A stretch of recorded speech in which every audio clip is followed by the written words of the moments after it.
भारत एक कृषि प्रधान देश है। आप में से कोई बता सकता है भारत की कृषि नीति क्या है? एक कृषि प्रधान देश को कृषि नीति ही नहीं है।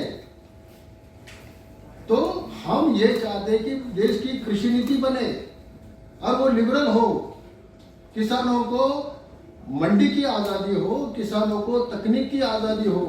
हमारा देश 65 के दरमियान 1965 के दौरान भूख से मर रहा था। आज इतना सरप्लस क्यों है? हमने हाइब्रिडाइजेशन का टेक्नोलॉजी लाया, स्वामीनाथन जी के नेतृत्व में ये सब हुआ, तब हम आज पेट भर के खा रहे हैं, इतना कि हंसड़ रहे हैं। ये क्यों हुआ? तकनीक की वजह से। हमें तकनीक की आजादी दो, हमें मंडी की आजादी दो। सरकार ने बस कुछ नहीं करना चाहिए। No, we don't want any subsidies. हमारी सबसे पहली घोषणा शेतकरी संघटना की ये रही है, भीक नको, सूट सब्सिडीचे नाही काम, भीक नको घेऊ घामाचे दाम। हमें सूट सब्सिडी नहीं चाहिए, बस हमारे पसीने के दाम हमें मिलने दो। आप देने की जरूरत नहीं है। हम ले सकते हैं, बिल्कुल ले सकते हैं। किसान को अपने फसल का दाम कहने की पहली बार ये अवसर मिला था, लेकिन आज वो निकल गया है। आंदोलन करने वाले किसानों को इसके बारे में कुछ भी मालूम नहीं है। जो किसान नेता है वहां पर, उन्होंने जानबूझ के ये गलत मैसेज किसानों को दिया और भोले भाले किसान उनके साथ जुड़ गए और वहां 1 साल से बैठ रहे हैं। 700 किसानों ने अपनी जान वहां गंवाई है। ये बहुत ही दर्दनाक बात है। और आज भी उनके दबाव में आके हमारे प्राइम मिनिस्टर ने कानून रिपील कर दिए, फिर भी वो जाने का नाम नहीं ले रहे हैं। अब अलग अलग मांगे सामने आ रही है। पहले एमएसपी की मांग नहीं थी, सिर्फ रिपील चाहिए था। अब रिपील नहीं हो रहा है, अब रिपील हो गया है, लेकिन अब एमएसपी को कानूनी जामा पहनाओ, ऐसी मांग सामने आ रही है। हम एमएसपी के खिलाफ नहीं है। एमएसपी तो होनी चाहिए, लेकिन कुछ हद तक। जो ओपन एंडेड प्रोक्योरमेंट हो रहा है, जितनी भी फसल किसानों का है उतनी गवर्नमेंट लेगा, तो उसके दुष्परिणाम आज अपना देश भुगत रहा है।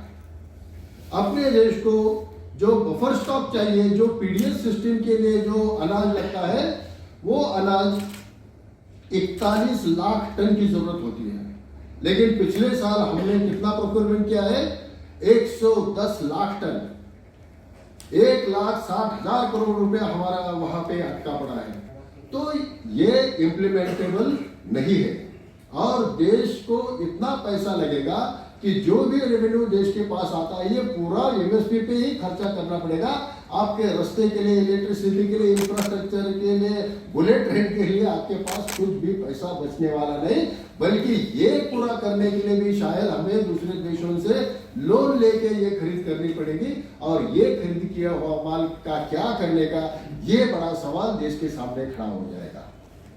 लोग कहते हैं कि बाकी देशों में इतनी सब्सिडी दी जाती है, तो हमारे देश में क्या हर है? तो एमएसपी से खरीद करने की सिस्टम मुझे नहीं लगता किसी देश में है इस दुनिया में। वो हमसे भी ज्यादा सपोर्ट करते हैं किसानों को, कई गुना ज्यादा सपोर्ट करते हैं, लेकिन वो अलग तरीके से करते हैं। वो इंफ्रास्ट्रक्चर के रूप में करते हैं, वो डायरेक्ट बैंक ट्रांसफर के रूप में करते हैं।